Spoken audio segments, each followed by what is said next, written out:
আসসালামু আলাইকুম। শুনছেন সংবাদ শিরোনাম। মহান বিজয় দিবস উপলক্ষে কৃষক দলের বিজয় র্যালি। এখন শুনবেন বিস্তারিত। 16ই ডিসেম্বর মহান বিজয় দিবস উপলক্ষে ব্রাহ্মণবাড়িয়া নবীনগর উপজেলা ও পৌর কৃষক দলের উদ্যোগে বিজয় র্যালি অনুষ্ঠিত হয়েছে।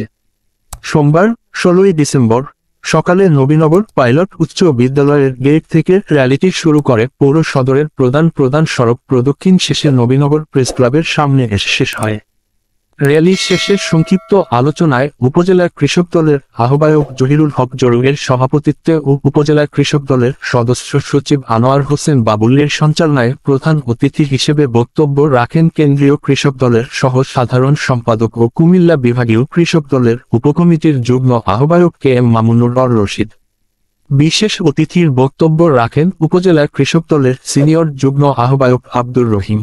এছাড়াও উপস্থিত ছিলেন ব্রাহ্মণবাড়িয়া জেলা কৃষক দলের যুগ্ম আহ্বায়ক ইবনুল হাসান সবুজ, পৌর কৃষক দলের সদস্য সচিব আনোয়ার হোসেন খান, যুগ্ম আহ্বায়ক মোহাম্মদ মমিনুল ইসলাম পলাশ, যুগ্ম আহ্বায়ক মোজাম্মেল হক, যুগ্ম আহ্বায়ক কাজী হেলাল উদ্দিন সহ উপজেলার প্রত্যেক ইউনিয়নের কৃষক দলের নেতাকর্মীরা উপস্থিত ছিলেন।